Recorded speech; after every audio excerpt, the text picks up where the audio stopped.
ഇതായിരിക്കും പുതിയ കാർഡ് കുട്ടികൾക്ക് വേണ്ടി വരുന്നതാണ്. ടിക്കറ്റ് സൗജന്യമാണ്, ടിക്കറ്റ് ഓൺലി സൗജന്യമാണ്. അതായത് കുഞ്ഞുങ്ങൾക്ക് ഈ കൺസെഷൻ കാർഡ് എടുക്കാൻ വേണ്ടി ഒരു 109 രൂപ കൊടുക്കണം ഒരു വർഷം, അത് മാത്രമേ വാങ്ങാറുള്ളൂ. വേറെ അവർക്ക് യാത്ര ഈ 25 ദിവസം, മാസത്തിൽ 25 ദിവസം അവർ പോകുന്ന റൂട്ടിൽ, അതായത് ഇപ്പോൾ വർക്കിംഗ് ഡേ ആക്കിയിട്ടുണ്ട്, ശനിയാഴ്ച കൂടി സർക്കാർ വർക്കിംഗ് ഡേ ആക്കിയിട്ടുണ്ട് സ്കൂളുകൾക്ക്.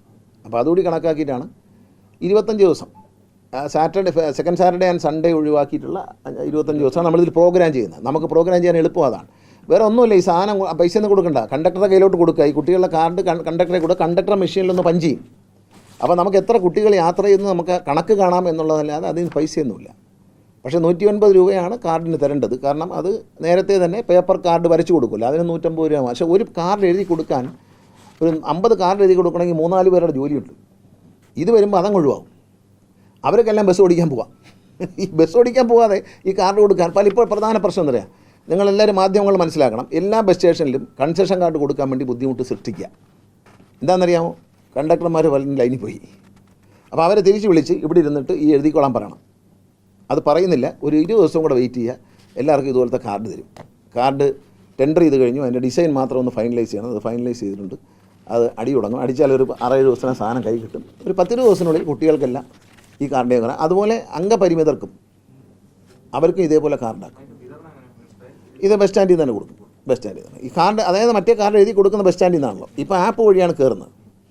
ഈ ആപ്പ് വഴി കയറി കൺസെഷൻ കഴിഞ്ഞ വർഷം ആപ്പ് വഴിയായിരുന്നു. അപ്പോൾ കൺസെഷൻ ഇട്ട് കഴിഞ്ഞാൽ കറക്റ്റ് കണക്കറിയാം, എത്ര കൺസെഷൻ ഉണ്ടെന്നൊക്കെ നമുക്ക് ഓരോ നിമിഷം അറിയാൻ പറ്റും. അപ്പോൾ കൺസെഷൻ അപ്രൂവ് ചെയ്തു കഴിഞ്ഞാൽ ഇത് പൈസ അടയ്ക്കാം, ഈ 109 രൂപ അടയ്ക്കണം ഗൂഗിൾ പേ വഴി വാർഷികമായിട്ടാണ്. ശരിക്കും പറഞ്ഞാൽ ഇത് വരുമ്പോൾ 2-ാം വർഷം ഈ കണ്ടക്ടറെ കൊടുത്താൽ മതി. 109 അല്ലേ, 109 അല്ലേ, 110 രൂപ, 110 രൂപയാണ് ഇതിന് വാങ്ങുന്നത്. ഈ കാർഡിന്, ഈ കാർഡിനല്ല പേപ്പർ കാർഡിന് വാങ്ങുന്നുണ്ട്. ആ പൈസ ഇതിന്, ഇത് കൂടുതലൊന്നും വാങ്ങുന്നില്ല, ഇതേ കാർഡിനെ കൊടുക്കുന്നുണ്ട്. പിന്നെ കുട്ടിക്ക് ഇത് എപ്പോഴും മാറണ്ട. 2-ാം വർഷം +2 പഠിക്കുന്ന കുട്ടിക്ക് 11 കഴിഞ്ഞ് 12 മാറ്റേണ്ടതില്ല. കണ്ടക്ടറെ കൊടുത്താൽ കണ്ടക്ടർ ആ വർഷത്തെ കാർഡിൻ്റെ പൈസ കൂടി ചേർത്ത് ഇതേ കാർഡ് ചാർജ് ചെയ്ത് കൊടുക്കും. ഇത് കളഞ്ഞു പോയാൽ മാത്രമേ ഡ്യൂപ്ലിക്കേറ്റ് എടുക്കേണ്ടായിരിക്കും. ഒരു കണക്ക് ഞാൻ പറഞ്ഞ കണക്കിൽ തെറ്റുണ്ട്. 1 ലക്ഷമാണ് അടിച്ചത് ട്രാവൽ കാർഡ്, ഈ കറുത്ത കാർഡ്. അതിൽ 82,000 കാർഡ് വിറ്റ് കഴിഞ്ഞു. 4 ലക്ഷം കാർഡ് കൂടെ അടിക്കാൻ പോകണം അല്ലേ, 4 ലക്ഷം കാർഡ് കൂടെ അടിക്കാൻ പോകണം. ഇതിൽ ചിപ്പൊക്കെ ഉണ്ട്, ഈ കുട്ടികളുടെ ചിപ്പൊക്കെ ഉണ്ടാവും, അത് റീഡ് ചെയ്യും. ജസ്റ്റ് പഞ്ചിങ്ങേ ഉള്ളൂ, ഈ കുട്ടികളുടെ നമ്പർ പഞ്ചിങ് മാത്രമേ ഉള്ളൂ. ഇതുകൊണ്ട് പ്രൈവറ്റ് ബസ്സുകാർ അവർക്കും കാർഡ് കൊടുക്കും. ജേർണലിസ്റ്റുകൾക്കടക്കമുള്ള പാസുകളും ഇതുപോലെ സ്മാർട്ട് കാർഡാക്കി മാറ്റാൻ പോകും. ജേർണലിസ്റ്റ് കാർഡ്, അംഗപരിമിതര കാർഡ് എല്ലാം സ്മാർട്ട് കാർഡാക്കി മാറ്റാം. ഈ പേപ്പറിലുള്ള എഴുത്തും കാര്യങ്ങളും അവസാനിപ്പിക്കുക. സ്മാർട്ട് കാർഡ് ആകുമ്പോൾ ഇത് എത്ര യാത്ര ചെയ്യുമെന്നൊക്കെ കൃത്യമായി കണ്ടക്ടർക്ക് പഞ്ച് ചെയ്ത് കഴിഞ്ഞാൽ ഞങ്ങൾക്ക് സെപ്പറേറ്റ് ആയിട്ട് റിപ്പോർട്ട് കിട്ടും. അതിൻ്റെ എല്ലാം ഒരു KSRTCക്ക് ഒരു അക്കൗണ്ടബിലിറ്റി ഉണ്ടാക്കുക എന്നുള്ളതാണ്. KSRTCയുടെ സ്പെയർ പാർട്സ് പർച്ചേസിങ്, സ്പെയർ പാർട്സിൻ്റെ മൂവ്മെൻറ്റ് എല്ലാം ഈ സുതാര്യ എന്നൊരു സോഫ്റ്റ്വെയറിലേക്ക് മാറ്റിയിട്ടുണ്ട്. അത് ഇന്ത്യൻ ട്രാൻസ്പോർട്ട് ചരിത്രത്തിലെ ആദ്യത്തെ സംഭവമാണ്. ഇന്ത്യയിലെ എല്ലാ ട്രാൻസ്പോർട്ട് കോർപ്പറേഷനും നമ്മളുണ്ടാക്കിയ ഈ സോഫ്റ്റ്വെയർ ചോദിക്കുകയാണ്. നമ്മളുണ്ടാക്കിയതാണ്, നമ്മൾ പറഞ്ഞു കൊടുത്തിട്ട് അതിൻ്റെ ഓരോ കണക്കും നമ്മൾ പറഞ്ഞു കൊടുത്ത് ചെയ്യിച്ചൊരു സോഫ്റ്റ്വെയറാണ് ഈ സുതാര്യ എന്നാണ് ആ സോഫ്റ്റ്വെയറിന് പേരിട്ടത് ഞാൻ തന്നെയാണ്. അപ്പോൾ ആ സാധനം ഇന്ന് ഇന്ത്യയിലെ എല്ലാ കോർപ്പറേഷനും ഇത് വാങ്ങാൻ തയ്യാറായിരിക്കുകയാണ്. ഈ സോഫ്റ്റ്വെയറിൽ ഒരു പാർട്സ് വന്ന് ഡിപ്പോയിൽ ഇറങ്ങുന്നിടം മുതൽ, സെൻട്രൽ വർക്സിലെ സ്റ്റോറിൽ ഇറങ്ങുന്നിടം മുതൽ ഇത് വാഹനത്തിലേക്ക് പോകുന്നതിനുള്ള എല്ലാ സംഭവങ്ങളും സ്കാൻ ചെയ്ത് പോകും. ഓരോ സ്റ്റേജിലും ഈ പാർട്സ് എവിടെ ഇരിക്കുന്നു, ഓരോ പാർട്സും എവിടെ ഇരിക്കുന്നു നമുക്ക് കാണാൻ പറ്റും ഈ സോഫ്റ്റ്വെയർ. പിന്നെ പാർട്സ് വാങ്ങാനുള്ള ഓർഡർ ജനറേറ്റ് ചെയ്യുന്നതും ഈ സോഫ്റ്റ്വെയർ തന്നെയാണ്. അതിന് അടുത്ത ഘട്ടത്തിലേക്ക് കിടക്കുന്നു, പേയ്മെൻറ്റ് കൊടുക്കുന്നു ഈ സോഫ്റ്റ്വെയർ ആയിരിക്കും. മനുഷ്യൻ്റെ സഹായമില്ലാതെ നമ്മളല്ല തീരുമാനിക്കുന്നത് ഏത് കമ്പനിക്ക് എത്ര രൂപ കൊടുക്കണമെന്ന് ഇനി ഈ സോഫ്റ്റ്വെയർ തീരുമാനിക്കും. അതിൻ്റെ ചെക്ക് അക്കൗണ്ട് വഴി ട്രാൻസ്ഫർ ചെയ്ത് കൊടുക്കാനല്ലാതെ ഉദ്യോഗസ്ഥന്മാർക്ക് അധികാരം ഉണ്ടാവില്ല. ഇതിലൊരു സ്റ്റേറ്റ്മെൻറ്റ് വരും, ആ സ്റ്റേറ്റ്മെൻറ്റിൽ പറയും ഇന്ന കമ്പനിക്ക് ഇത്ര രൂപ വെച്ച് കൊടുക്കാൻ പറയും. ഇപ്പോൾ നമ്മളൊരു ദിവസം 10 ലക്ഷം രൂപയാണ് കൊടുക്കാൻ ഉദ്ദേശിക്കുന്നത്, 10 ലക്ഷം രൂപ എന്നൊരു കോളത്തിലടിച്ചാൽ ഇന്ന കമ്പനികൾക്ക് ഇത്ര രൂപ വെച്ച് കൊടുത്തേക്കും എന്ന് അത് പറയും.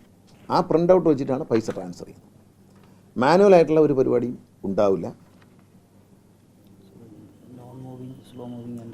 അതിൻ്റെ ലിസ്റ്റ് എടുത്ത് നമ്മൾ, അതായത് ഇപ്പോൾ ചില പാർട്സുകൾ പോകുന്നേ ഇല്ല, അതിൻ്റെ നമ്മൾ ലിസ്റ്റ് എടുത്തിട്ടുണ്ട്. അതിനെ നമ്മൾ എടുത്ത് ലേലം ചെയ്ത് കൊടുക്കുക എന്നുള്ളതാണ്. പഴയ വിലയ്ക്ക് കൊടുക്കാനേ വെക്കൂ, കാരണം അത് ഡെഡ് സ്റ്റോക്കാണ് നമ്മൾ.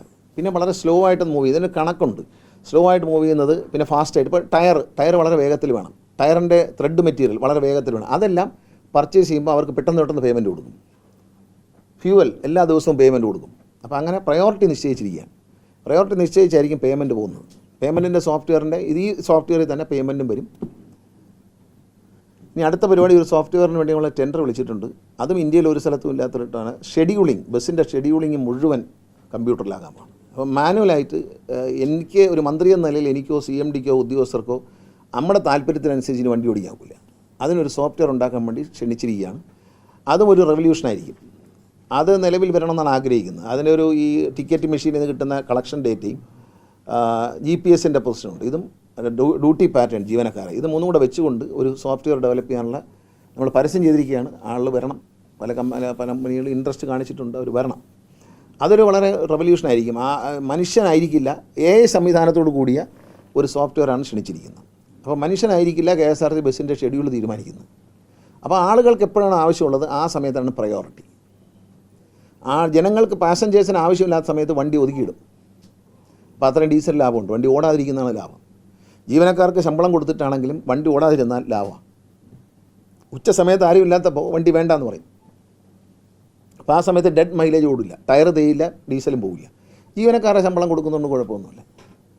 അവരുടെ ഡ്യൂട്ടി നിന്നാലും അവർ ഉച്ചയ്ക്ക് കിടന്നൊന്ന് ഉറങ്ങി എണീറ്റാലും കുഴപ്പമൊന്നുമില്ല.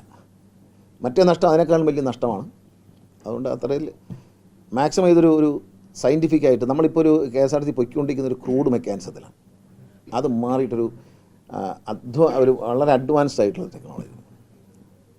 അതുപോലെ തന്നെ KSRTCയുടെ ജീവനക്കാരോടാണ് പറയുന്നത്, ഇൻഷുറൻസ് ഏർപ്പെടുത്തിയിട്ടുണ്ട്. ഈ ഇൻഷുറൻസിൽ എനിക്ക് പ്രത്യേകം പറയാനുള്ളത്, എല്ലാവരും നമുക്കെന്താണ് സംഭവിക്കുന്നത് നമുക്ക് പ്രവചിക്കാൻ കഴിയത്തില്ല. അതുകൊണ്ട് ഇത്രയും വലിയൊരു ഇൻഷുറൻസ് ഏർപ്പെടുത്തിയിരിക്കും. എല്ലാവരും അവരുടെ നോമിനിയുടെ പേര് നിർബന്ധമായി അറിയിച്ചിരിക്കണം. വേറെ എല്ലാം പിന്നെ ചെയ്യാം. നോമിനിയുടെ പേര് നിർബന്ധമായിട്ട് അറിയിച്ചിരിക്കണം. പിന്നെ നിങ്ങൾ തന്നെ സ്വന്തമായി തീരുമാനം എടുത്തിട്ട് ബാങ്കിനെ അറിയിക്കാൻ ഒരു ലിങ്ക് എല്ലാം നമ്മൾ കൊടുത്തിട്ടുണ്ട്. എല്ലാ ട്രേഡ് യൂണിയൻസും ശ്രദ്ധിക്കുക.